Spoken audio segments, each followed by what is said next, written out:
ప్రభువైన యేసుక్రీస్తు నామం పేరిట మీ అందరికీ మరొకసారి శుభాలు, వందనాలు తెలియజేస్తూ ఉన్నాను. ఈరోజు ఒక కీలకమైన దైవ గుణలక్షణాన్ని ధ్యానించుకుందాం. దేవుడు సార్వభౌమ అధికారం కలిగినటువంటి వాడు. సర్వాధిపత్యంతో ప్రపంచమంతటిని ఎల్లప్పుడూ పరిపాలిస్తున్నటువంటి వాడు. ఆ సంగతిని 93వ కీర్తనలో నుండి ధ్యానించుకుందాం. యెహోవా రాజ్యము చేయుచున్నాడు, ప్రభావమును ఆయన వస్త్రముగా ధరించి ఉన్నాడు. యెహోవా బలము ధరించి బలముతో నడుము కట్టుకొని ఉన్నాడు.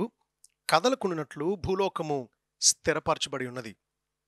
పురాతన కాలము నుండి నీ సింహాసనము స్థిరమాయను, సదాకాలము ఉన్నవాడవు నీవే. వరదలు ఎలుగెత్తెను, యెహోవా వరదలు ఎలుగెత్తెను. వరదలు తమ అలలను హోరెత్తునట్లు చేయుచున్నవి.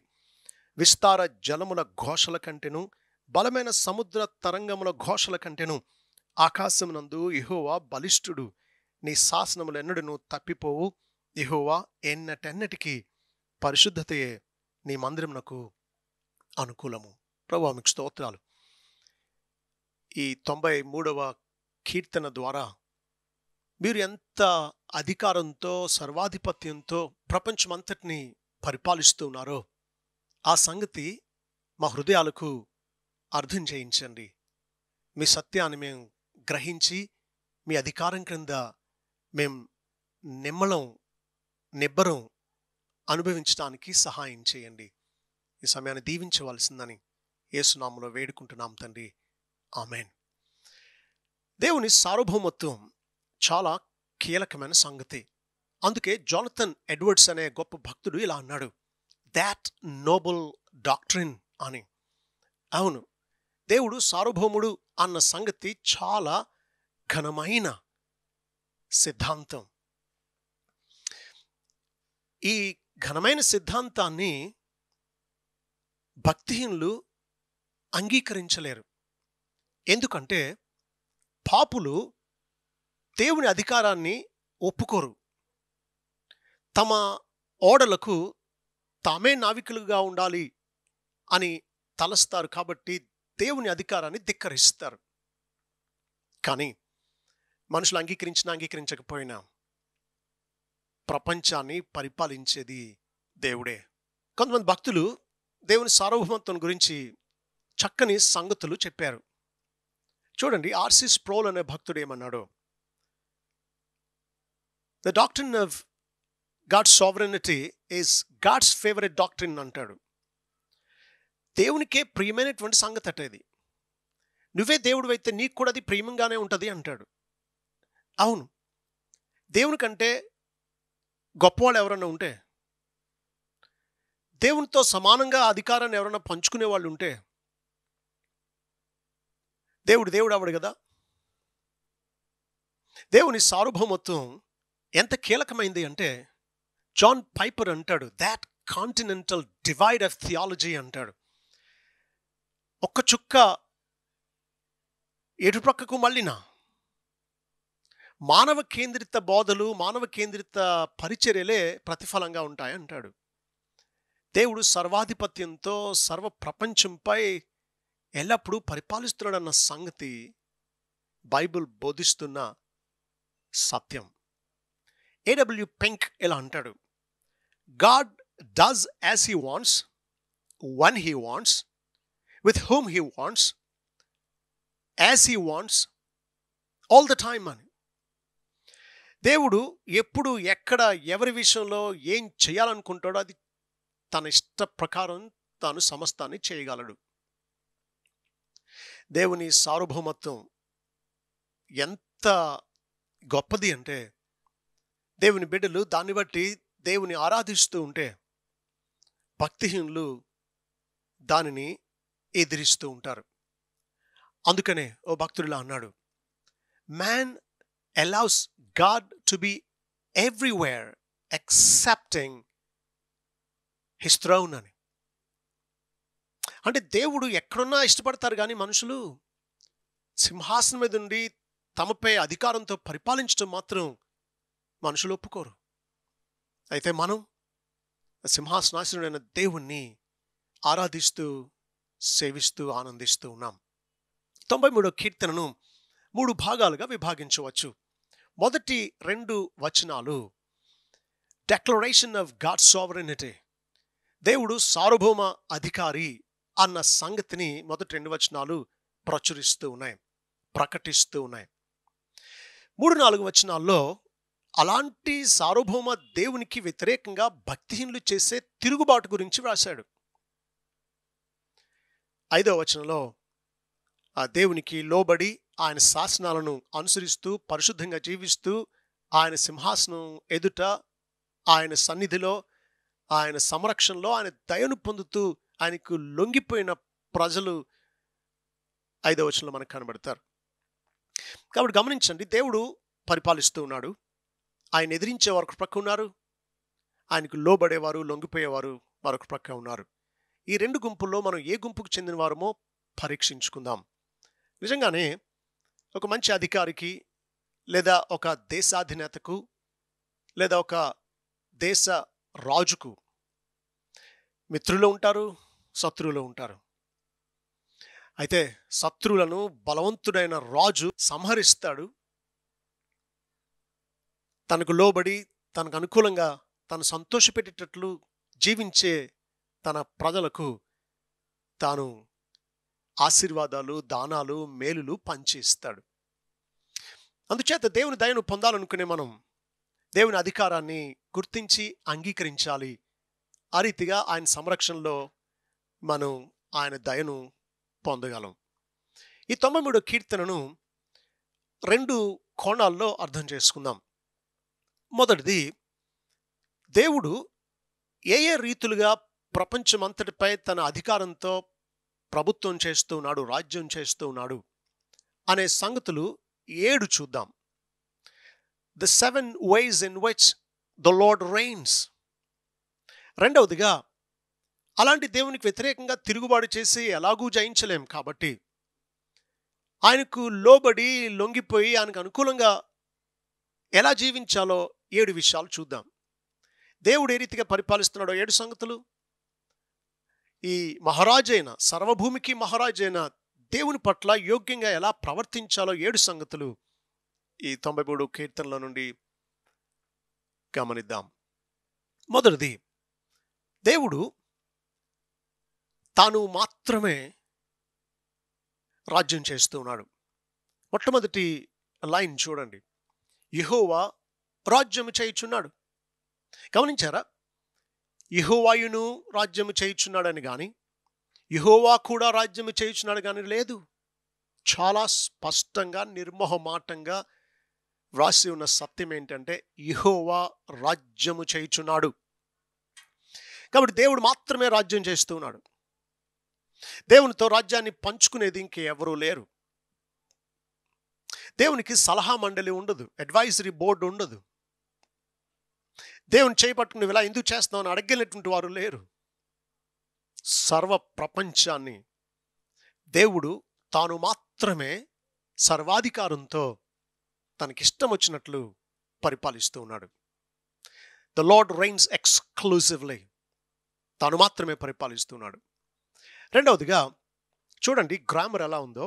యెహోవా రాజ్యము చేయుచున్నాడు. యెహోవా రాజ్యము చేసెను అని పాస్ట్ టెన్స్లో మాట్లాడట్లేదు. 1000 ఏళ్ల పరిపాలనలో భూమి మీదకు ఆయన రాజుగా వచ్చి పరిపాలిస్తాడే, దాని గురించి అన్నట్టు యెహోవా రాజ్యము చేయును అని కూడా అనట్లేదు. అప్పుడు ఎలాగో ఆయన భూమి మీదకి మానవుడిగా దిగి వచ్చి పరిపాలిస్తాడు. మరి ప్రస్తుతం ఎవరు పరిపాలిస్తున్నారు ప్రపంచమంతటిని? దేవుడే పరిపాలిస్తూ ఉన్నాడు. యెహోవా రాజ్యము చేయుచున్నాడు. పరిస్థితులు నీకు వ్యతిరేకంగా ఉన్నా, ప్రభుత్వాలు దేవునికి వ్యతిరేకంగా పనిచేసేవి అయినప్పటికీ, సింహాసనం మీద ఉన్నది. అలాంటి ప్రభుత్వాలను సైతం సింహాసనాలను ఎక్కించింది, వాటికి అధికారం ఇచ్చింది ఈ పరలోకమందుండే దేవుడే. కాబట్టి దేవుడు ఒక్కడే పరిపాలిస్తున్నాడు, మొదటిది. రెండవది, దేవుడు ప్రస్తుతం కూడా తానే సింహాసనాసీనుడై ఉండి పరిపాలిస్తూ ఉన్నాడు. మూడవది, ద లార్డ్ రైన్స్ యాక్టివ్లీ. దేవుడు చురుకుగా తన ప్రమేయంతో ప్రపంచ వ్యవహారాల్లో తాను కలుగు చేసుకుంటూ పరిపాలిస్తూ ఉన్నాడు. ఆలోచించండి, దేవుడు 6 రోజులు సృష్టిని తన మహిమతో సృష్టించి 7వ రోజు విశ్రమించాడు. అంటే తాను విశ్రమించింది సృష్టించే పని నుండి విశ్రమించాడు, క్రియేటివ్ వర్క్ నుండి విశ్రమించాడే కానీ తాను చేసిన సృష్టిని పోషించడం, సంరక్షించడం, నిర్వహించడం విషయంలో విశ్రమించాడు. దేవుడు కానీ ప్రపంచాన్ని కొనసాగించడం విషయంలో విశ్రమిస్తే అంతరిక్షంలో గ్రహాలన్నీ ఢీకొని బీభత్సం సృష్టింపబడుతుంది, మానవ మనుగడే అసాధ్యమవుతుంది. దేవుడు ప్రపంచాన్ని తానే చురుకుగా కలుగు చేసుకుంటూ పరిపాలిస్తూ ఉన్నాడు. కొన్ని విషయాలు గమనించండి. సింహాసనాల మీదకు ప్రజలను ఎక్కించేది దేవుడు, సింహాసనాల మీద నుండి రాత్రికి రాత్రి పడద్రోసేవాడు దేవుడే. భక్తుడు అంటున్నాడు, నా కాలగతులు నీ వశంలో ఉన్నాయి అని. మనుషులను పుట్టించి వారి అంతరంగంలో జీవాత్మను సృష్టిస్తూ ఉన్నాడు. దేవుడు ప్రపంచమంతటిని తన చేతుల్లో పెట్టుకుని నడిపిస్తూ ఉన్నాడు, నిర్వహిస్తూ ఉన్నాడు. హెబ్రీ పత్రిక 1వ అధ్యాయం 3వ వచనంలో మనం చూస్తాం, యేసుక్రీస్తు తన మహత్తు గల మాట చేత సర్వాన్ని నిర్వహిస్తూ ఉన్నాడు. ఒక అధికారి కష్టపడక్కర్లా, చెమటోడ్చి పని చేయక్కర్లా, ఆజ్ఞలు జారీ చేస్తే చాలు పనులు నెరవేరుతాయి. అంతకంటే గొప్పవాడు కాడా దేవుడు? తన మహత్తు గల మాట చేత సర్వాన్ని పరిపాలిస్తూ, సంరక్షిస్తూ, పోషిస్తూ, ప్రతి జీవి కోరికను తన గుప్పిలు విప్పి తీరుస్తూ ఉన్నాడు. మీకు తెలుసా వర్షం ఎలా కురుస్తుందో? ప్రసంగి గ్రంథం 1వ అధ్యాయం 7వ వచనంలో ఇలా ఉంది, నదులన్నీ సముద్రంలో పడును, అయితే సముద్రము నిండుట లేదు. నదులు ఎక్కడి నుండి పారివచ్చునో అక్కడికే అవి ఎప్పుడునూ మరలిపోను. ఎప్పుడైనా ఆలోచించారా? నదుల్లో నుంచి నీళ్లు ఎడతెగకుండా ఎల్లప్పుడూ సముద్రం వైపు పారుతూ ఉన్నాయి, సముద్రంలో పడుతూ ఉన్నాయి నీళ్లు. మరి సముద్రాలు కొంతకాలానికి నిండిపోవాలి కదా. సముద్రం ఎందుకు నిండట్లేదు అంటే, నదులు ఎక్కడి నుండి పారివచ్చునో అక్కడికే మరలా పోవును అంటున్నాడు. అంటే అర్థం ఏంటి అంటే, సముద్రపు నీటిని దేవుడు ఆవిరి రూపంలో ఎక్కజేసి, ఎవాపరేషన్ అండ్ కండెన్సేషన్ అంటాం, మేఘాలు సృష్టించి వాటికి ట్రాన్స్పోర్టేషన్ పెట్టి ఆయన భూమి అంతటిని తడుపుతూ ఉన్నాడు. పక్షులకు, పశువులకు, మనుషులకు ఆహారాన్ని మొలిపిస్తూ ఉన్నాడు. ఇక నదుల్లో నుంచి నీళ్లు మళ్ళా సముద్రంలోకి ప్రవహిస్తూ ఉన్నాయి. మళ్ళా సముద్రపు నీటిని ఆవిరి రూపంలో లెక్క చేసి వర్షాలు కురిపిస్తూ ఉన్నాడు. దేవుడు కాదా? విత్తనం ఇచ్చింది, భూమిని వర్షంతో తడిపి విత్తనం మొలిచి ఆహారం మనం భుజించడానికి కావలసిన రకరకాల ఆహారాన్ని మొలిపించేది. మరొక విషయం గమనించండి, భూమి తన చుట్టూ తాను 24 గంటల్లో ఒక రౌండ్ తిరుగుతుంది. ఇలా తిరగడం వల్ల, సూర్యుని చుట్టూ కూడా తిరగడం వల్ల ఈ గురుత్వాకర్షణ శక్తి సాధ్యమవుతోంది. అంతేకాకుండా భూమి తన చుట్టూ తాను తిరగడం వల్ల భూమి మీద అన్ని దిక్కుల వారికి కూడా ఉదయం, మధ్యాహ్నం, సాయంత్రం ఇవి సాధ్యమవుతుంది. అయితే మీరు ఎప్పుడైనా గమనించారా, భూమి ఎంత స్పీడ్లో తిరిగితే 24 గంటల్లో ఒక రౌండ్ తిరగగలదో? మీకు ఆశ్చర్యం కలగవచ్చు. గంటకు భూమి తన చుట్టూ తాను తిరిగేది 1670 కిలోమీటర్ల వేగంలో తిరుగుతోంది. విమానం మహా అయితే 900 కిలోమీటర్ స్పీడ్లో వెళుతుంది. అంతకంటే స్పీడ్గా తిరుగుతోంది భూమి తన చుట్టూ తాను, 1670 కిలోమీటర్లు. ఇది చాలదన్నట్టు భూమి అంతకంటే స్పీడ్లో సూర్యుని చుట్టూ తిరుగుతూ ఉంది. సూర్యుని చుట్టూ ఒక రౌండ్ భూమి తిరిగి రావడానికి సంవత్సరం పడుతుంది. సంవత్సరం అంటే ఎన్ని రోజులు తెలుసా మీకు? 365 పావు రోజులు. ఈ 4 పావులు కలిపి లీప్ ఇయర్ అంటాం, 366 రోజులు అంటాం. సూర్యుడు భూమి నుంచి ఎంత దూరంలో ఉన్నాడో అంత దూరంలో భూమి చుట్టూరు తిరగాలి. ఇలా తిరిగి రావడానికి ఎంత స్పీడ్లో తిరిగితే సంవత్సరంలో భూమి సూర్యుని చుట్టూ తిరగలదో తెలుసా? భూమి తన చుట్టూ తాను గంటకు 1670 కిలోమీటర్ల వేగంలో తిరుగుతూ సూర్యుని చుట్టూ గంటకు మీరు నమ్మకపోవచ్చు, గూగుల్ చేసి చూడండి, 1,07,000 కిలోమీటర్ల వేగంలో తిరుగుతూ ఉంది గంటకు. ఆ స్పీడ్ ఎక్కువైన ప్రమాదమే, తక్కువైన ప్రమాదమే. ఎక్కువైతే కాలిపోతాం, మాడిపోతాం, తక్కువైతే గడ్డ కట్టేస్తాం. మీరు ఆలోచించండి. దేవుడు చురుకుగా ప్రపంచాన్ని ఎప్పటికప్పుడు ఇలా కొనసాగించకుండా ఎంత ఆశ్చర్యకరమైన రీతిలో ప్రకృతి కొనసాగుతుందా? మీలో ఎవరైనా కళ్ళు మూసుకుని మీ చుట్టూ మీరు తిరుగుతూ ఓ టేబుల్ చుట్టూరు తిరిగి రండి. వంకర టెంకలుగా తిరుగుతారు, కళ్ళు తిరిగి పడతారు. ఇన్ని వేల సంవత్సరాల నుండి ప్రపంచమంతటిని, విశ్వమంతటిని సృష్టించడమే కాకుండా తన శక్తి చేత, తన ఐశ్వర్యం చేత, తన వనరుల చేత, తన జ్ఞానం చేత ఎలా పరిపాలిస్తూ కొనసాగిస్తున్నాడో, సంరక్షిస్తున్నాడో ఆలోచించండి. 3 విషయాలు చూసాం దేవుడు ఎలా పరిపాలిస్తున్నాడో. తాను మాత్రమే పరిపాలిస్తూ ఉన్నాడు, ప్రస్తుతమును ఆయనే పరిపాలిస్తున్నాడు, చురుకుగా కలుగు చేసుకుని పరిపాలిస్తూ ఉన్నాడు. 4వది, ద లార్డ్ రెయిన్స్ అబ్సల్యూట్లీ.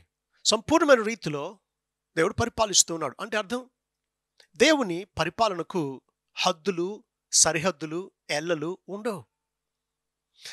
సాధారణంగా మానవ అధికారానికి లిమిటేషన్స్ ఉంటాయి, హద్దులు ఉంటాయి. ఒక రాజు పరిపాలించాలి అంటే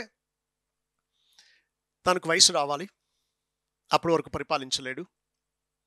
రాజ్యం తన చేతికి దక్కాలి, లేకపోతే పరిపాలించలేడు. పోనీ తన జీవితాంతం పరిపాలిస్తాడా అంటే అనారోగ్యం వచ్చిన పరిపాలించలేడు. వృద్ధాప్యంలో తనకు మతిమరుపు, బలహీనతలు వచ్చినప్పుడు పరిపాలించలేడు. కాబట్టి ఎంత మహావీరుడైనటువంటి, యుద్ధశాలి అయినటువంటి రాజైనా తాను ఎల్లకాలం బ్రతకలేడు కాబట్టి ఎల్లకాలం పరిపాలించలేడు. తాను కొంతమేరకే పరిపాలించగలడు. కానీ దేవుడు ఎవరో తెలుసా? ఆయన మంచివారి మీద, చెడ్డవారి మీద కూడా తానే రాజుగా పరిపాలిస్తూ ఉన్నాడు. 47వ కీర్తన 2వ వచనం, అలాగే 6, 7, 8 వచనాలు చదవనివ్వండి. యెహోవా మహోన్నతుడు, భయంకరుడు, ఆయన సర్వభూమికి మహారాజై ఉన్నాడు. దేవుని కీర్తించుడి, కీర్తించుడి, మన రాజును కీర్తించుడి, కీర్తించుడి. దేవుడు సర్వభూమికి రాజు అయి ఉన్నాడు. రమ్యంగా కీర్తనలు పాడుడి. ఈ మాట చూడండి, దేవుడు అన్ని జనులకు రాజు అయి ఉన్నాడు. The lord reigns over good people and over bad people. మంచివారికేంటి, చెడ్డవారికేంటి, ఆయనే రాజు. ఆయన నమ్మిన వారికేంటి, అన్ని జనులకేంటి, పరిపాలించేది, వారిని పుట్టించి సంరక్షించేది దేవుడే. అంతేకాదు, the lord reigns over nations and over nature. ఆయన ప్రకృతిపై సర్వ అధికారంతో పరిపాలిస్తున్నాడు. అంతేకాదు, అన్ని రాజ్యాలపై తాను అధికారిగా ఉన్నాడు.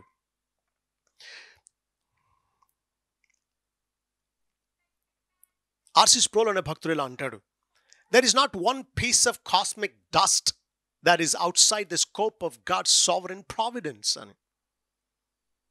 ఆఖరికి దేవుని సార్వభౌమ అధికారానికి బయట చిన్న దుమ్ము కణం కూడా లేదట.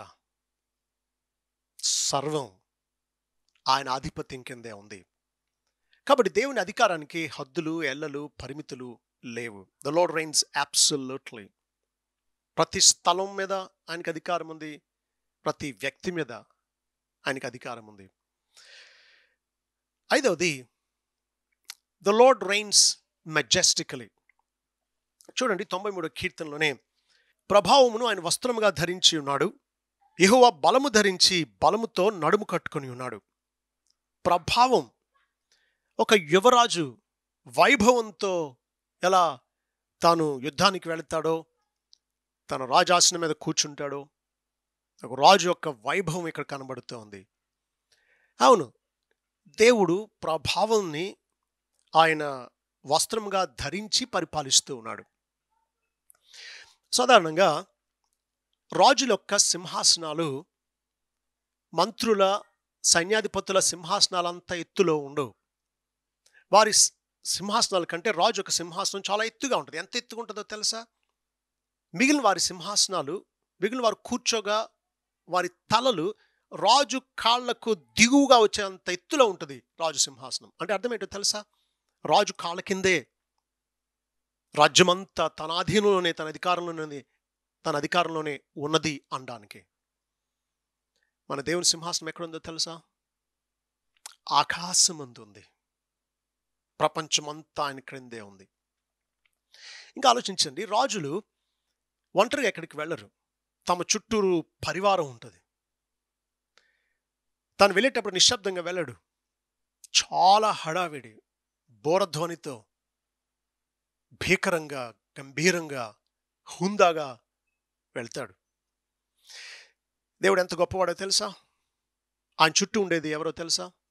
కొట్లాను కొట్ల దేవదూతలు. ఆయన మహిమ వర్ణించడానికి వీలు కానంత గొప్పది. ఆయన తేజస్సు, ఆయన బల ప్రభావాలు, ఆయన బల సౌందర్యాలు మనోహకు మించినటువంటివి.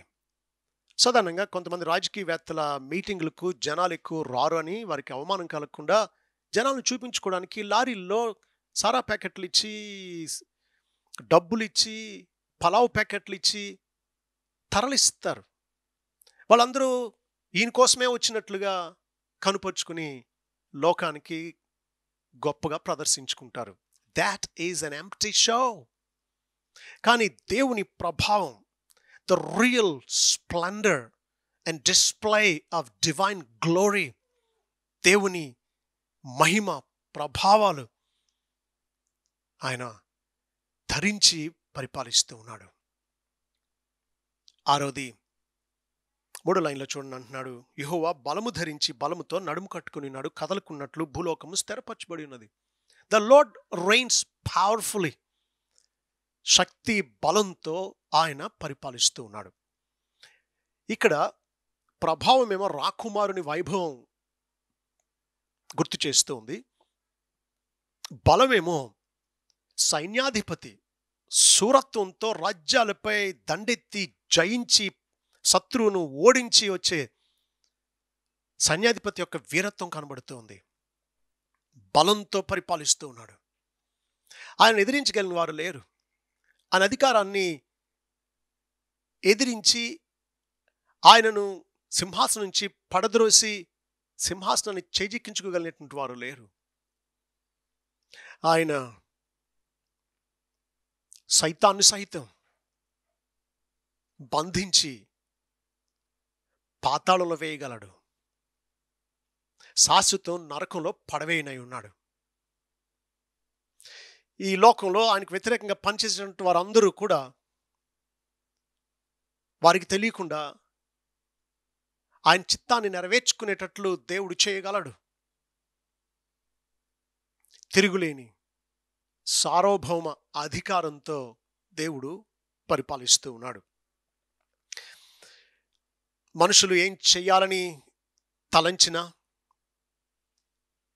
శత్రువు ఎన్ని కుట్రలు పన్నాగాలు పన్నినా, వాటన్నిటినీ కూడా తన చిత్తం నెరవేర్చుకోవడానికి మలుచుకోగలిగినంత శక్తి గలవాడు దేవుడు. కొన్ని వచనాలు చూడండి, మీకు ఆశ్చర్యం కలుగుతుంది. 115వ కీర్తన 2-3 వచనాలు. వారి దేవుడు ఏడి అని అనుజనులు ఎందుకు చెప్పుకుందరు? మన మందిరాలకు అనుజనులు ఎవరన్నా వస్తే ఏ ప్రతిమలు బొమ్మలు కనబడవు కాబట్టి ఏడి మీ దేవుడని అనుజనులు అడగవచ్చు. మన దేవుడు ఎక్కడున్నాడు? మన దేవుడు ఆకాశమందు ఉన్నాడు. మా దేవుడు ఆకాశమందు ఉన్నాడు. ఏం చేస్తున్నాడు అక్కడెక్కడో అనుకుంటున్నారా? తనకిచ్చవచ్చినట్లుగా సమస్తమును ఆయన చేయుచున్నాడు.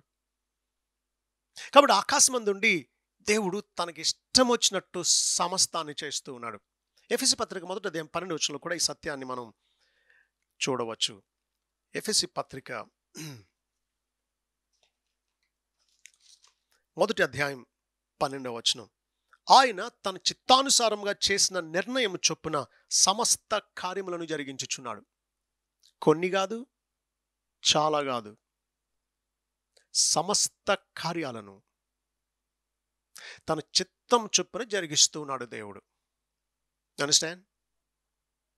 ఇంకా చూడండి 103వ కీర్తన 19వ వచనం. 103వ కీర్తన 19వ వచనం. యెహోవా ఆకాశమందు తన సింహాసనమును స్థిరపరిచి ఉన్నాడు. ఈ మాట వినండి. ఆయన అన్నిటి మీద రాజ్య పరిపాలన చేయుచున్నాడు. ఆకాశమందు సింహాసనాన్ని స్థిరపరచుకుని అన్నిటి మీద రాజ్య పరిపాలన చేస్తూ ఉన్నాడు. 135వ కీర్తన 5-6 వచనాలు చూడండి. 135వ కీర్తన 5-6 వచనాలు. యెహోవా గొప్పవాడనియు మన ప్రభువు సమస్త దేవతల కంటే గొప్పవాడనియు నేను ఎరుగుదును. ఆకాశమందును భూమి అందును సముద్రముల యందును మహాసముద్రములన్నిటి యందును ఆయన తనకిష్టమైనది అంతయు జరిగించువాడు. ఈ పదాలు చూడండి, ఎటువంటి సూపర్లేటివ్స్ వాడుతూ ఉన్నాడు. ఆల్ ఇన్క్లూజివ్ టర్మ్స్ వాడుతూ ఉన్నాడు. దేవుడు తన చిత్తాన్ని ఎక్కడెక్కడ నెరవేర్చుకుంటున్నాడట? భూమి అందు, ఆకాశమందు, సముద్రముల యందు, మహాసముద్రములన్నిటి యందు ఆయన తనకిష్టమైనది అంతయు జరిగించుచున్నాడు. అంతటా తన చిత్తాన్ని అంతటినీ జరిగించుకోగలిగిన గొప్ప దేవుడు. మీరు ఊహించండి, మీ చిన్న ఇంటిలో, మీ పడక గదిలో మీరు కోరినట్టు ఉంటుందా? అంతా మీకు దుమ్ము అంటే ఇష్టం ఉండదు. మీరు అడ్డుకోగలరా? మీకు దోమలు, ఈగలు, బల్లులు అంటే మీకు ఇష్టం ఉండదు. అయినా చేరుతూ ఉన్నాయి. మీ ఇష్టం నెరవేరుతుందా? ఆఖరికి మీరు రోజు వండే వంట ప్రతిరోజు మీకు అనుకూలంగా వస్తుందా? అందుకే బాగా వంట వచ్చినప్పుడు మనం అంటాం, ఇవాళ భలే కుదిరిందే అని. వండేది రోజు నువ్వే, వేసేది అవే ముడి పదార్థాలు, కానీ నువ్వు కోరినట్టు జరగకపోవచ్చు. మనకు అధికారం లేదు.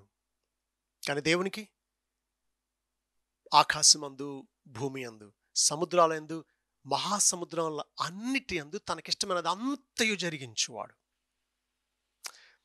మన దేవుడు సార్వభౌముడు, సర్వాధిపత్యంతో ప్రపంచాన్ని ఏలుతూ ఉన్నటువంటి వాడు. Our God reigns. Our God reigns over everything. సమస్తంపై మన దేవుడు పరిపాలిస్తూ ఉన్నాడు. 7వది, ఎంత సర్వ అధికారంతో హద్దులు లేకుండా తాను ఒక్కడే ఎంతకాలం పరిపాలిస్తాడు ఈయన? 2వ వచనం చూడండి.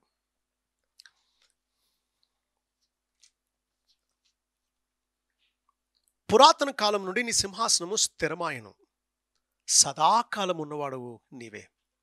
పురాతన కాలం నుండి సదాకాలం వరకు ఉన్నవాడు, తన సింహాసనాన్ని స్థిరపరిచినవాడు ఆయనే. కాబట్టి 7వది, ద లార్డ్ రైన్స్ ఎటర్నల్లీ.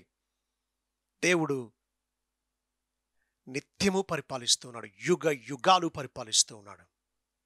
మీకు అర్థమవుతుందా?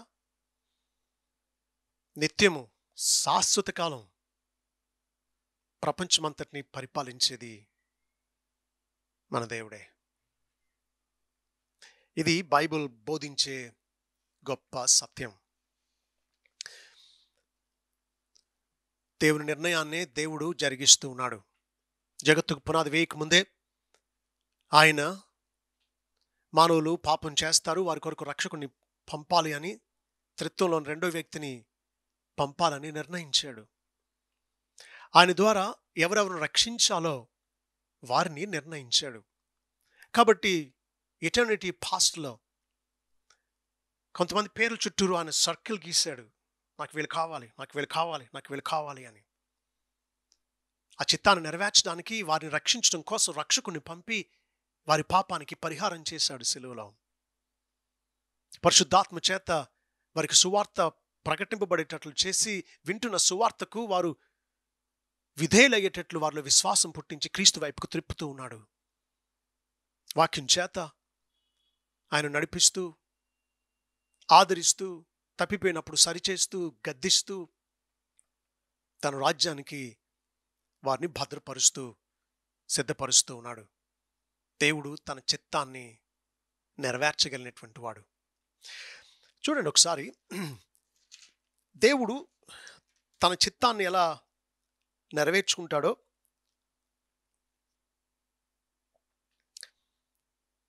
మనుషుల చిత్తాన్ని ఎలా చిన్నాభిన్నం చేస్తాడో. 33వ కీర్తన 10-11 వచనాలు. అన్యజనముల ఆలోచనలను యెహోవా వ్యర్థపరచును, జనముల యోచనలను ఆయన నిష్ఫలములుగా చేయును. యెహోవా ఆలోచన సదాకాలము నిలుచును, ఆయన సంకల్పములు తరతరములకు ఉండును. ఆయన మనుషుల సంకల్పాలు తారుమారు చేయగలడు, కానీ ఆయన సంకల్పాలను ఎవరు మార్చలేరు. తరతరాలకు ఆయన ఉద్దేశాలని, సంకల్పాలని నెరవేర్చుకుంటాడు. దేవుని సార్వభౌమత్వాన్ని గురించి కొన్ని వచనాలు చూడండి. యోబు గ్రంథం 42వ అధ్యాయం 2వ వచనం. యోబు దేవునితో ఇలా అంటూ ఉన్నాడు, నీవు సమస్త క్రియలను చేయగలవనియు, నీవు ఉద్దేశించినది ఏదియు నిష్ఫలం కానేరదనియు నేను ఇప్పుడు తెలుసుకుంటున్నాను. సమస్త క్రియలు చేయగలడు అని ఉద్దేశించింది ఏది నిష్ఫలం కాదంతే. ఎవరు నిష్ఫలం చేయలేరు, ఎవరు అడ్డుకోలేరు, ఎవరు మార్చలేరు. దేవుని చిత్తమే నెరవేరుతుంది అని యోబు ఆనాడే గ్రహించాడు. నెబుకద్నెజరు దేవుడు తన రాజ్యాన్ని మరి తిరిగి తనకు అప్పగించిన తరువాత దేవుని సార్వభౌమత్వాన్ని కొనియాడుతూ 4వ అధ్యాయం 34 నుండి 37 వచనాల్లో ఇలా అన్నాడు, ఆ కాలం గడిచిన పిమ్మట నెబుకద్నెజరును నేను మరలా మానవ బుద్ధి గలవాడినై నా కండ్లు ఆకాశం తట్టు ఎత్తి చిరంజీవియు సర్వోన్నతుడు నగు దేవుని స్తోత్రము చేసి ఘనపరిచి స్తుతించితిని. ఆయన ఆధిపత్యము చిరకాలం వరకు, ఆయన రాజ్యము తరతరములకు ఉన్నవి. భూనివాసులందరూ ఆయన దృష్టికి ఎన్నికకు రారు. ఆయన పరలోక సేనయడలను భూనివాసులను తన చిత్తము చొప్పున జరిగించువాడు. ఆయన చేయి పట్టుకుని వేమి చేయుచున్నావని ఆయనతో చెప్పుటకు ఎవడును సమర్థుడు కాడు. 37వ వచనం చూడండి. ఇలాగూ నెబుకద్నెజరును నేను పరలోకపు రాజు యొక్క కార్యములన్నీ సత్యములను, ఆయన మార్గములు న్యాయములను అయి ఉన్నవనియు, గర్వంతో నటించు వారిని ఆయన అనపశక్తుడనియు ఆయనను స్తుతించుచు కొనియాడుచు గణపరచుచున్నాను. నెబుకద్నెజరు పలికిన ఒక మాట మీరు గమనించండి. పరలోకపు రాజు అంటున్నాడు దేవుణ్ణి.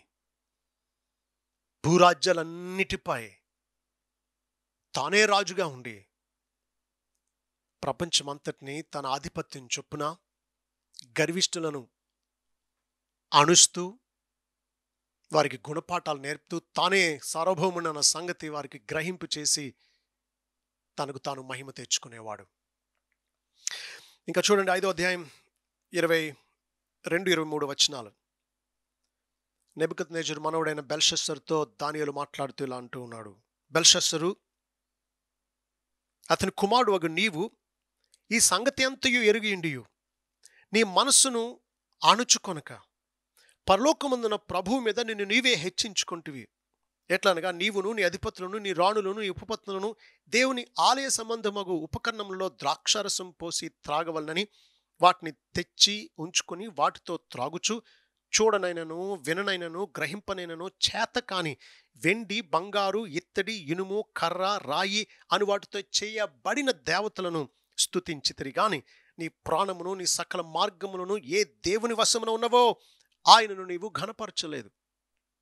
రాజుతో మాట్లాడుతూ అంటున్నాడు, సామాన్యుల ప్రాణాలు సామాన్యుల మార్గాలే కాదు దేవుని వశంలో ఉన్నవి. రాజు యొక్క ప్రాణం, రాజు యొక్క సకల మార్గాలు ఈ దేవుని వశంలో ఉన్నాయి. ఆ రోజే దేవుడు తక్కిడిలో చూసి అతడు తేలిపోయాడని అతడి రాజ్యాన్ని వేరే రాజ్యానికి అప్పగించేస్తాడు. దేవుని చేతిలో ఉన్నాం, మన ప్రాణం ఆయన చేతుల్లో ఉంది, మన సకల మార్గాలు ఆయన చేతుల్లో ఉన్నాయి. ఇంకా చూడండి సామెతల గ్రంథం 21:1 మనకు తెలిసిన వచనమే. సామెతలు 21:1, యెహోవా చేతిలో రాజు హృదయము నీటి కాలువల వలె ఉన్నది, ఆయన తన చిత్తవృత్తి చొప్పున దాన్ని త్రిప్పును. రాజు హృదయాన్ని దేవుడు కాలువను తిప్పినట్టు తిప్పుతాడంటే ఎలా కావాలంటే అలా, తన చిత్తవృత్తి చొప్పున. అవును. రాజు ఏ శాసనం తీసుకోవాలో, ఎటువంటి నిర్ణయం తీసుకోవాలో దేవుడు రాజు హృదయాన్ని త్రిప్పగలడు. అంత సార్వభౌముడు దేవుడు. దేవుని సార్వభౌమత్వాన్ని గురించి మరికొన్ని వచనాలు చూడండి. సామెతలు 3:33. భక్తిహీనుల ఇంటి మీదికి యెహోవా శాపం వచ్చును, నీతిమంతుల నివాస స్థలమును ఆయన ఆశీర్వదించును. శాపం, ఆశీర్వాదం దేవుడే ఇస్తాడట. యెషయా గ్రంథం 45:7 చూడండి. యెషయా గ్రంథం 45:7. నేను వెలుగును సృజించువాడను, అంధకారమును కలుగుజేయవాడను, సమాధానకర్తను కీడును కలుగుజేయవాడును నేనే. యెహోవాను నేనే వీటన్నిటినీ కలుగుజేయవాడను. చూసారా, వెలుగు సృష్టించేది దేవుడు, అంధకారాన్ని కలుగు చేయగలిగింది దేవుడు, సమాధానాన్ని ఇచ్చేవాడు, కీడును కలుగు చేసేవాడు కూడా ఆయనే. మనం సాధారణంగా నిర్గమకాండం 15:26లో ఒక్క మాటనే పట్టించుకుంటాం. ఏంటది? నిర్గమకాండం 15:26లో లాస్ట్లో అంటున్నాడు, నిన్ను స్వస్థపరిచే యెహోవాను నేనే అన్నాడు. దేవుడు స్వస్థపరిచేవాడు అని అంటూ ఉంటాం. కానీ దాని ముందు ఏమన్నాడో తెలుసా? నేను ఐగుప్తీయులకు కలుగు చేసిన రోగములలో ఏదియు మీకు రానియ్యను అన్నాడు. ఐగుప్తీయులకు రోగాలు కలుగు చేసింది, తెగుళ్ళు కలుగు చేసింది దేవుడే. కాబట్టి తెగులు కలుగు చేయగలడు, అది రాకుండా చేయగలడు, ఉన్న రోగాన్ని స్వస్థపరచగలడు. కాబట్టి రోగం, స్వస్థత దేవుని చేతుల్లో ఉన్నాయి. మరొక సంగతి తెలుసా మీకు? పుట్టించిన దేవుడే చంపేది కూడా. ఆ మాట తానే అన్నాడు సుమా. చూడండి, ద్వితీయోపదేశకాండం 32:39. 39. ద్వితీయోపదేశకాండం 32:39. ఇదిగో నేనే దేవుడను, నేను తప్ప వేరొక దేవుడు లేడు. చూడండి ఈ మాట ఎంత తీవ్రమైందో. మృత్యునొందించువాడను, బ్రతికించువాడను నేనే, గాయపరచువాడను, స్వస్థపరచువాడను నేనే, నా చేతుల నుండి విడిపించువాడు ఎవడును లేడు. మృత్యునొందించువాడను, బ్రతికించువాడను నేనే అంటున్నాడు. ఇక మొదటి సమూయేలు గ్రంథంలో హన్నా, సమూయేలు తల్లి అయిన హన్నా ఎంత దేవుని సార్వభౌమత్వాన్ని ఆ రోజుల్లోనే కొనియాడిందో చూడండి. ఆమె అంటూ ఉంది, మొదటి సమూయేలు 2:6-7 జనులను సజీవులను గాను మృతులను గాను చేయువాడు యెహోవాయే, పాతాళమునకు పంపుచు అందులో నుండి రప్పించువాడును ఆయనే. యెహోవా దారిద్ర్యమును ఐశ్వర్యమును కలుగుజేయువాడు, కృంగజేయువాడును లేవనెత్తువాడును ఆయనే. పడగొట్టేది, నిలబెట్టేది, ఐశ్వర్యవంతుల్ని కడుబీదలను చేసేవాడు దేవుడే. చంపేది, బ్రతికించేది దేవుడే. చూసారా దేవుని సార్వభౌమత ఎంత భీకరమైందో. ఆఖరికి మనుషులు తలపెట్టే కీడును కూడా దేవుడు మేలుకే ఒప్పుకోవడం కాదు, ఉద్దేశిస్తాడని ఉంది. మనకి ఎంత బైబిల్ ఉండి కూడా మనం ఇలా మాట్లాడం. కానీ బైబిల్ లేని రోజుల్లోనే యోసేపు ఏమన్నాడో చూడండి. ఆదికాండం 50:20. యోసేపు తన అన్నలతో మాట్లాడుతూ, అన్నలు తనను అమ్మివేసి అంతకంటే ముందు తనను చంపాలని ప్రయత్నించిన, గోతులో వేసి వదిలించుకోవాలని చూసినా వారు అమ్మేసేటట్లు వారు అలా చేయడానికి, వారు కీడు చేయడానికి ఉద్దేశించారని అనుకున్నారు. కానీ దేవుడు దాన్ని మేలుకే ఉద్దేశించాడని యోసేపు అంటున్నాడు యోసేపు, మీరు నాకు కీడు చేయను ఉద్దేశించితిరి, కానీ నేటి దినమున జరుగుచున్నట్లు అనగా బహు ప్రజలను బ్రతికించినట్లుగా అది మేలుకే దేవుడు ఉద్దేశించాను అంటున్నాడు. ఒప్పుకోవడం కాదు ఇక్కడ, దేవుడు ఉద్దేశించాడు అంటున్నాడు. అంటే అర్థం, కరువు టైంలో యోసేపు ఐగుప్తు దేశంలో ప్రధానమంత్రిగా ఉండి ఆహారాన్ని సిద్ధం చేయాలి. తన ప్రజలు కరువును తప్పించుకోవడానికి, కరువులో సజీవులుగా కాపాడబడ్డానికి ఐగుప్తు దేశానికి రావాలి, అక్కడ 430 సంవత్సరాలు ఉండాలి, తర్వాత బానిసత్వం నుంచి మోషే అధికారంలో వారు విడిపింపబడాలి. ఇది దేవుని ప్రణాళిక. క్రీస్తులో మనకు కలుగబోయే విమోచనకు ముంగుర్తుగా దేవుడు ఇలాంటి సూచనలు అనేకమైనవి ఇవ్వాలి అని తలంచాడు. కాబట్టి యోసేపును ఐగుప్తుకు పంపడానికి అన్నల దుర్మార్గతను దేవుడు మేలు కోసం ఆయన ఉద్దేశించాడు. వారు అమ్మివేయడం, వారు కీడు చేయడం దేవుని ఉద్దేశం అంటున్నాడు.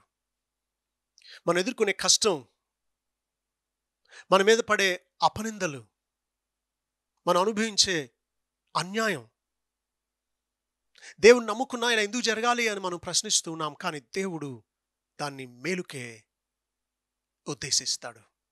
మనకు ప్రస్తుతం అర్థం కాకపోవచ్చు, ప్రస్తుత కాలాన్న సమస్తం మనకు దుఃఖకరంగానే కనిపించవచ్చు, కానీ దేవుడు దీని అంతటిని ప్రయోజనకరంగా మారుస్తాడు. రోమా 8:28 దేవుని ప్రేమించు వారికి అనగా ఆయన సంకల్పం చొప్పున పిలువబడిన వారికి సమస్తమును మేలు కొరకై సమకూడి జరుగుచున్నవని ఎరుగుదాం. సమస్తం అంటున్నాడు, కొన్ని కాదు, చాలా కాదు, సమస్తం దేవుని మహిమ కోసం, ఆయన బిడ్డలమైన మన మేలు కోసం దేవుడు సమకూర్చి జరిగిస్తూ ఉన్నాడు. ఆఖరికి ప్రభు సిలువ వేయబడ్డం కూడా దుష్టులు ఆయనను అన్యాయపు తీర్పులకు గురి చేసి వదిలించేసుకోవాలనుకున్నారు, ఆయన అంతం చూద్దాం అనుకున్నారు. కానీ వారికి తెలియకుండానే దేవుని ప్రణాళికను వారు నెరవేర్చారు. చూడండి, అపోస్తలుల కార్యాల గ్రంథం 2వ అధ్యాయం 23వ వచనం. దేవుడు నిశ్చయించిన సంకల్పమును ఆయన భవిష్యత్ జ్ఞానమును అనుసరించి అప్పగింపబడిన ఈయనను మీరు దుష్టుల చేత సిలువ వేయించి చంపితిరి. దేవుడు నిశ్చయించిన సంకల్పం సిలువ. ఆయన భవిష్యత్ జ్ఞానాన్ని అనుసరించి అప్పగింపబడ్డాడు యేసుక్రీస్తు. అలాగే 4వ అధ్యాయం 27-28 వచనాలు చూడండి. ఏవి జరగవలనని నీ హస్తమును నీ సంకల్పమును ముందు నిర్ణయించెనో వాటినన్నిటినీ చేయుటకై నీవు అభిషేకించిన నీ పరిశుద్ధ సేవకుడైన యేసునకు విరోధముగా హేరోదును పొంతి పిలాతును అన్యజనులతోనూ ఇశ్రాయేలు ప్రజలతోనూ ఈ పట్టణముందు నిజముగా కూడుకొనిరి. ఏవి జరగాలని దేవుడు నిర్ణయించాడు, దాన్ని చేయడానికే ఆయనకు వ్యతిరేకంగా ఏదో చేసేస్తున్నాం అనుకున్నటువంటి వాళ్ళు దేవుని చిత్తాన్ని, ఆయన సంకల్పాన్ని నెరవేర్చడానికి కూడుకున్నారట. ప్రకటన గ్రంథం 17:17 చాలా ఆసక్తికరమైన వచనం. మహాశ్రమల కాలంలో క్రీస్తు విరోధికి ప్రపంచ అధినేతలు తమ రాజ్యాన్ని అప్పగిస్తారు. అలా అప్పగించేటట్లు వారిలో ఐక్య మనసు పుట్టించేది ఎవరో చూడండి. దేవుని మాటలు నెరవేరు వరకు వారు ఏకాభిప్రాయం గలవారై తమ రాజ్యమును ఆ మృగమునకు అప్పగించుట వలన తన సంకల్పం కొనసాగించినట్లు దేవుడు వారికి బుద్ధి పుట్టించెను. శత్రువులు ఐక్యతను పుట్టించి క్రీస్తు విరోధికి తమ రాజ్యాన్ని క్రీస్తుకు వ్యతిరేకంగా పోరాడడానికి అప్పగించడానికి వారిలో ఏకాభిప్రాయం పుట్టించింది దేవుడు తన మాటలు నెరవేరే వరకు.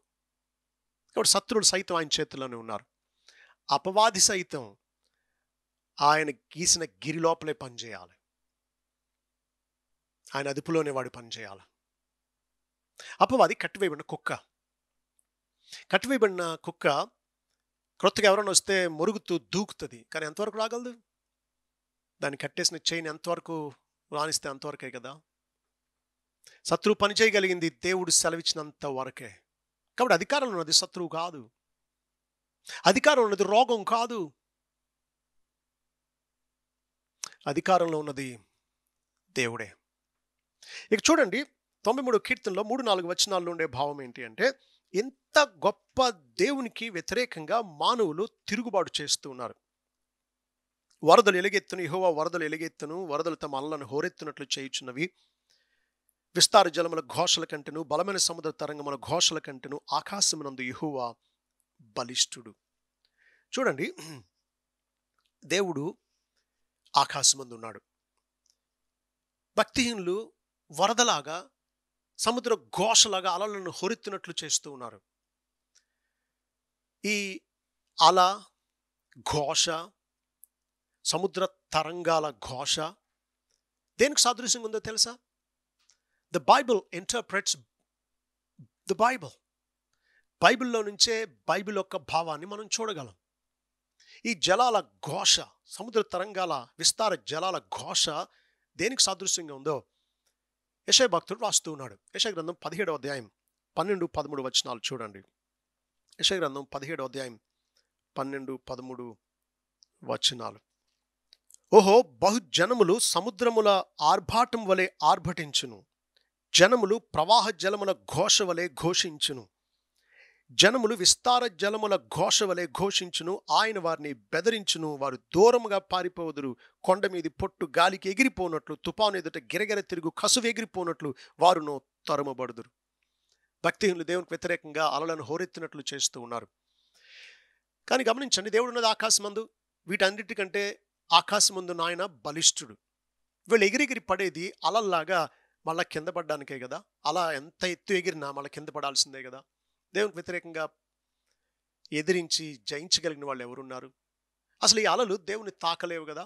మహా అయితే ఒక 30 అడుగులే వస్తాయేమో తుఫాను టైంలో అలలు.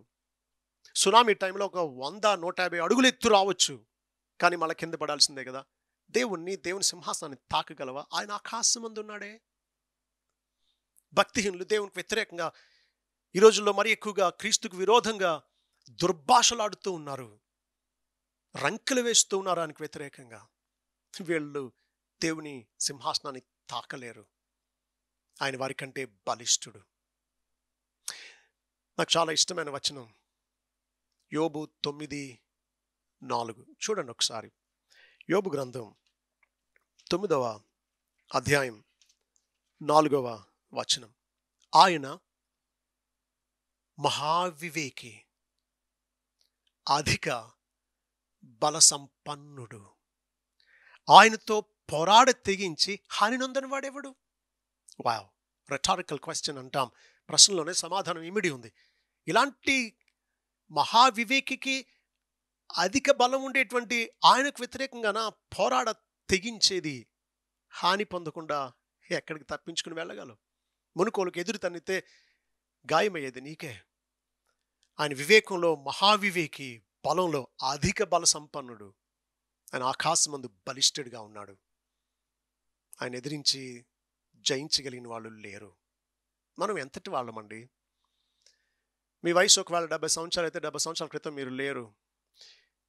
ఈ అల్ప జీవితంలో ఎగిరెగిరి పడి నీ ప్రాణానికి మూలమైన నీకు ఊపిరిచ్చి నేను బ్రతికిస్తున్న దేవునికి వ్యతిరేకంగా పోరాడి నువ్వు సాధించేదేముంది? కాబట్టి ఆయన ఎదిరించడం మానేద్దాం. ఆయనకు వ్యతిరేకంగా తిరుగుబాటు చేయడం మానేద్దాం.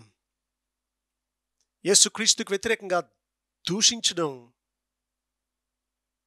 మానేద్దాం. అయితే ఏం చేయాలి? ఆయనకు లొంగిపోదాం. 93వ కీర్తన 5వ వచనం. నీ శాసనములు ఎన్నడూ తప్పిపో, యెహోవా ఎన్నటెన్నటికి పరిశుద్ధత నీ మందిరమునకు అనుకూలం. ఈ మహారాజు, సర్వభూమికి మహారాజు శాసనం చేశాడు. ఆ శాసనాలు ఎన్నటికీ తప్పిపోవు అంటున్నాడు. దేశానికి రాజ్యాంగం ఉంటుంది. రాజ్యాంగాన్ని పరిస్థితుల మార్పును బట్టి అనేక సవరణలు చేస్తారు. కానీ ఈ శాశ్వతమైన మహారాజు అయిన దేవుని యొక్క శాసనాలు మారు. మీకు తెలుసా బైబిల్కి రివైజ్డ్ ఎడిషన్ లేదు అని? దీనికి సవరణలు మార్పులు ఉండవు. ఏ తరానికైనా వర్తించేవి దేవుని శాసనాలు. ఏ సాంప్రదాయానికైనా ఏ దేశానికైనా సంబంధించినవి ఆయన శాసనాలు. కాబట్టి ఈ రాజు యొక్క శాసనాలకు లొంగి ఈ శాసనాలను అనుసరించడం వల్ల వచ్చే పరిశుద్ధమైన జీవితం జీవిస్తూ ఆయన మందిరం అంటే ఈ రాజు యొక్క ఆస్థానంలో ఆయనకు అనుకూలంగా, ఆయన అధికారం కింద, ఆయన సంరక్షణలో, ఆయన ఆధిపత్యంలో ఆయన మేలును అనుభవించేటువంటి వారంగా మనం జీవించాలి. అంటే ఏం చేయాలో 7 సంగతులు చూసి ముగించుకుందాం. మొదటిది, recognise God's reign over your life. నీ జీవితంపై, ప్రపంచమంతటిపై అధికారం కలిగి సింహాసనం మీద ఆసీనుడై ఉండి పరిపాలించేది దేవుడు అన్న సంగతి మొదట గుర్తించాలి. అదే అంటున్నాడు, యెహోవా రాజ్యము చేయుచున్నాడు. Recognise this fact. ఈ సత్యాన్ని అంగీకరిద్దాం, గుర్తిద్దాం. మనం కాదు మన జీవితాలపై అధికారంతో మన జీవితాలను నడిపించుకునేది. మీకు తెలుసా, అసలు మీరు కావాలని పుట్టారా? మీ పుట్టుకలో మీ ప్రమేయం ఉందా? మీరు కొన్ని ఎన్నుకోలేరు. మీ తల్లిదండ్రులను ఎన్నుకోగలరా? మీ తోబుట్టులను ఎన్నుకోగలరా? మీ రంగును ఎన్నుకోగలరా? మీ ఎత్తును, మీ రూపాన్ని ఎన్నుకోగలరా? మీ జన్మస్థలాన్ని, మీ జన్మ సమయాన్ని ఎన్నుకోగలరా? దేవుడు పుట్టించాడు, పుట్టాం. దేవుడు పోషిస్తున్నాడు, జీవిస్తూ ఉన్నాం. అసలు శరీరాన్ని దేవుడు ఎంత అద్భుతమైన రీతిలో సృష్టించాడో ఆలోచిస్తే ఆశ్చర్యం కలుగుతుంది, భయం పుడుతుంది. చర్మంతో కప్పేశాడు, కానీ లోపల ఎంత కాంప్లెక్స్ మెకానిజం ఉందో. ఇదంతా మన ప్రమేయాన్ని బట్టి పనిచేయట్లా. జీర్ణశక్తి కానీ, గుండె కొట్టుకోవడం కానీ, ఊపిరితిత్తులు గాలి పీల్చుకోవడం కానీ, మనం చెబితే కాదు అవి పనిచేసేవి. ఎంత ఆశ్చర్యం కదా. కాబట్టి గ్రహించాల్సింది ఏంటంటే, అధికారంలో ఉన్నది మనం కాదు, నెరవేరేది మన ఇష్టం, మన నిర్ణయం కాదు. దేవుడే రాజ్యం చేస్తున్నాడన్న సంగతి అంగీకరిద్దాం. రెండవది, రిజాయిస్, ఆనందిద్దాం. చూడండి 97వ కీర్తన 1వ వచనం. యెహోవా రాజ్యము చేయుచున్నాడు, భూలోకము ఆనందించునుగాక, ద్వీపములన్నీ సంతోషించునుగాక. ఒక మంచి రాజు పరిపాలిస్తూ ఉంటే రాజ్యంలో ఉన్న వాళ్ళందరూ పండగ చేసుకుంటారు కదా. ఒక దుష్టుడు రాజ్యాధికారానికి వస్తే భయపడిపోయి బెంగబెట్టేసుకుంటారు ప్రజలు. మంచి రాజు సర్వశక్తితో, తిరుగులేని రీతిలో, ప్రాణం పెట్టేంత ప్రేమతో పరిపాలిస్తూ ఉన్నాడు ఈ దేవుడు. కాబట్టి ఏం చేయాలి? ఆనందించాలి. మూడవది, రెస్ట్, నిమ్మళించాలి. చూడండి 93వ కీర్తనలోనే 1వ వచనం. యెహోవా రాజ్యము చేయుచున్నాడు, ప్రభావమునైన వస్త్రముగా ధరించి ఉన్నాడు. యెహోవా బలము ధరించి బలముతో నడుము కట్టుకుని ఉన్నాడు, కదలకుండునట్లు భూలోకము స్థిరపరచబడి ఉన్నది.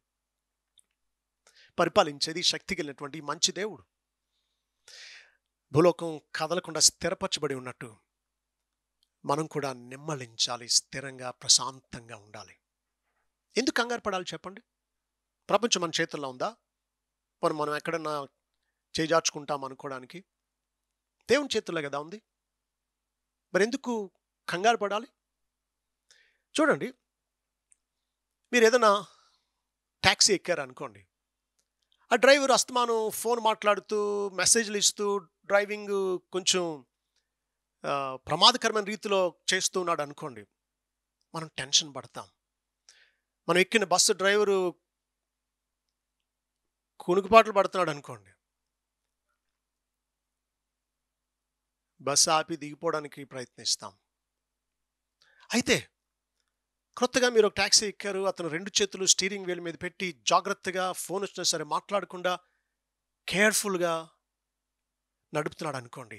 కొంతసేపు మీరు చూసారు, మీకు అర్థమైపోయింది, మీరు అలసిపోయి ఉన్నారు, మీరు ఒక కునుకు తీయడానికి వెనుకాడరు, నిమ్మళిస్తారు. It's okay, he's doing it well అని. దేవుడు పరిపాలిస్తూ ఉంటే, ఏ పొరపాటు చెయ్యని సర్వశక్తిమంతుడు తన సర్వ జ్ఞానంతో పరిపాలిస్తూ ఉంటే ఎందుకు చింతపడాలి?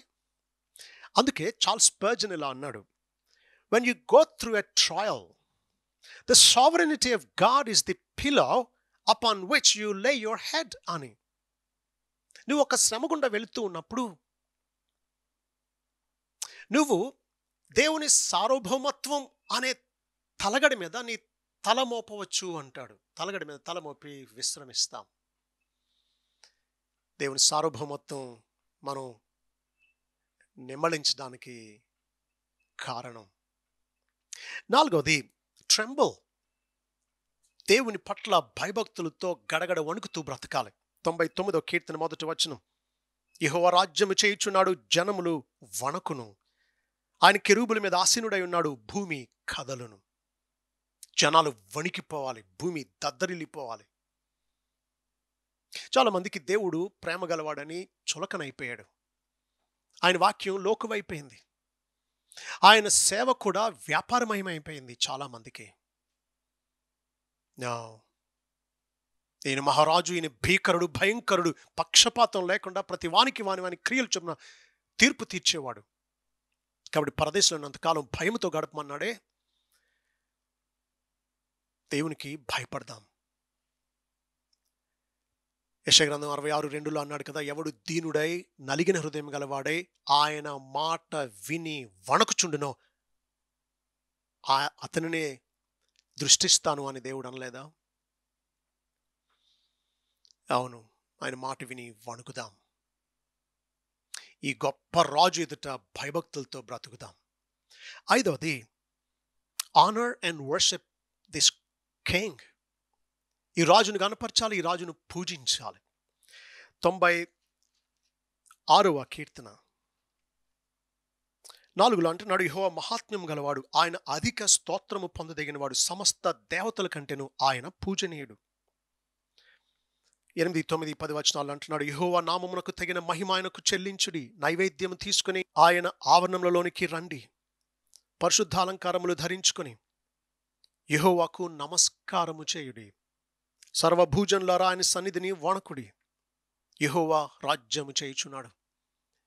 రాజుకు రాజ్యంలో ఉన్న వాళ్ళందరూ నమస్కరిస్తారు, ఆయనను గణపరుస్తారు, ఆయనకు కానుకలు తెస్తారు, ఆ రీతిగా ఆయనను గొప్ప చేస్తారు.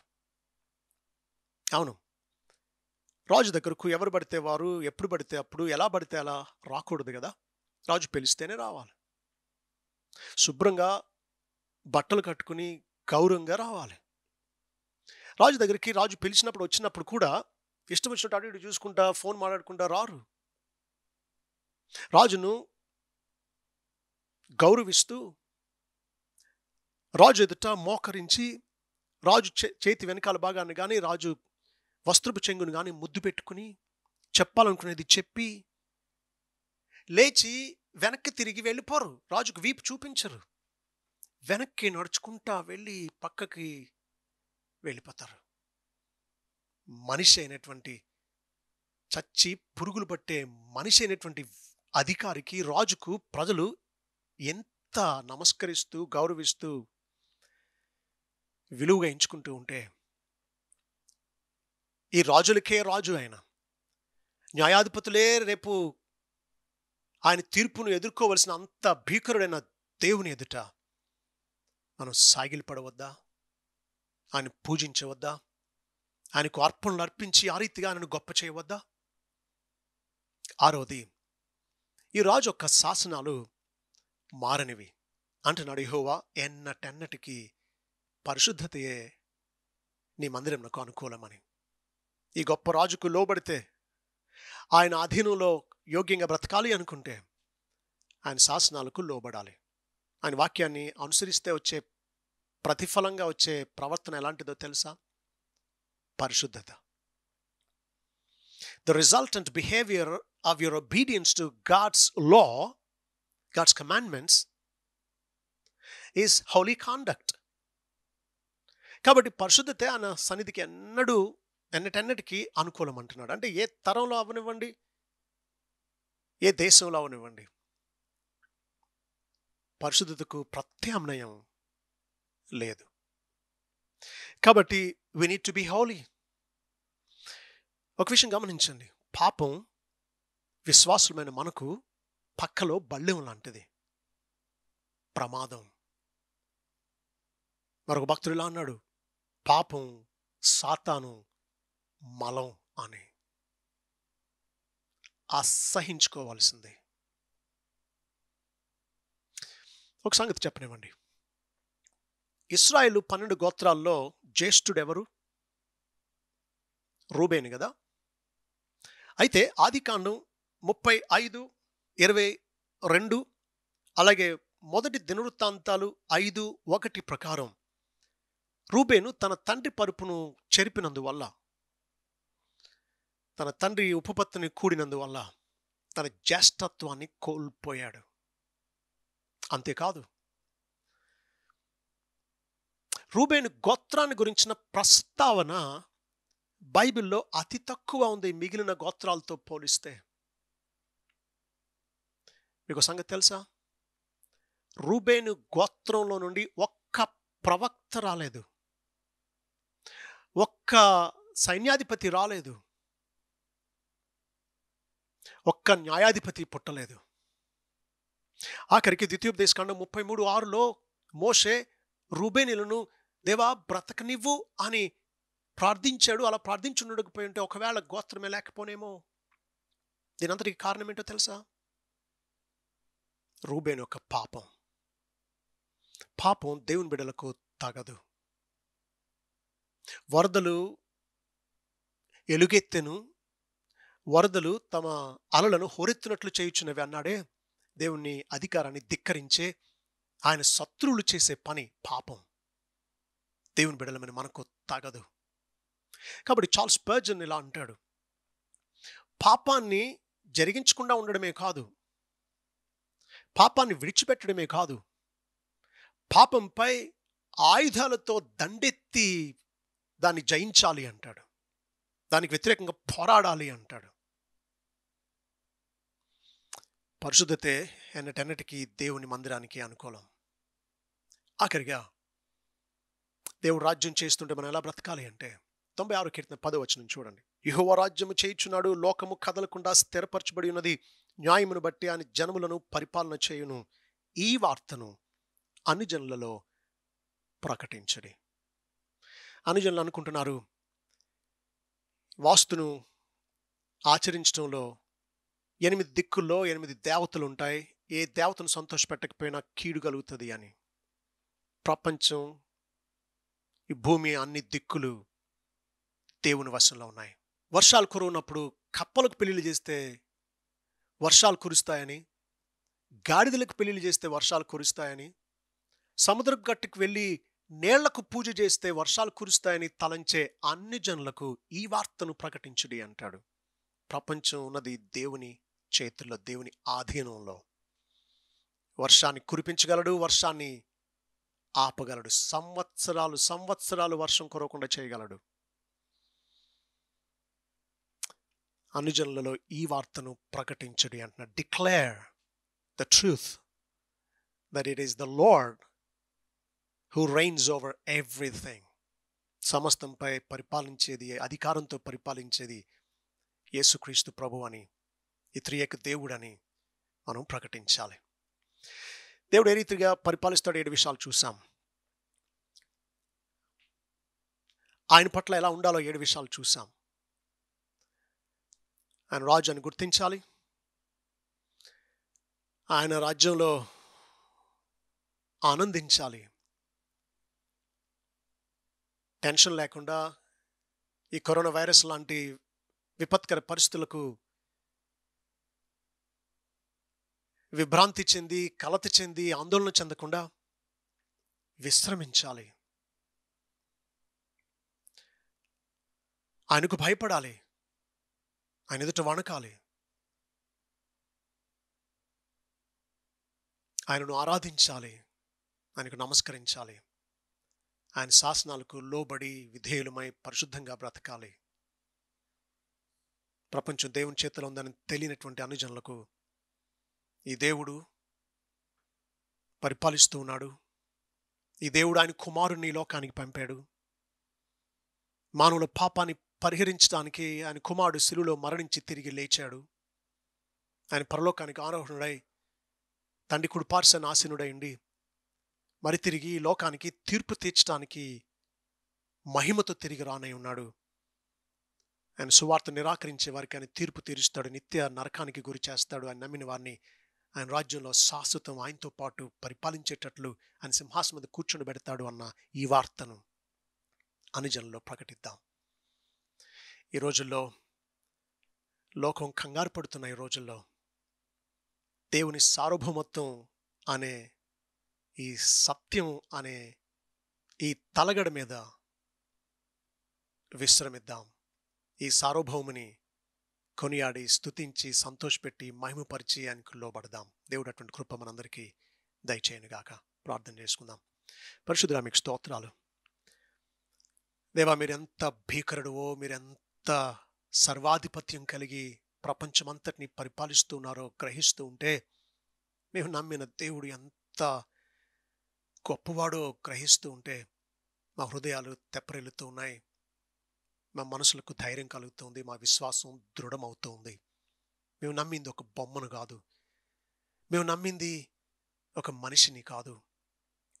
మేము నమ్మింది సృష్టికర్తమైన, భీకరుడైన, సర్వ ప్రపంచాన్ని ఎల్లకాలం సర్వాధిపత్యంతో పరిపాలించే మిమ్మల్ని.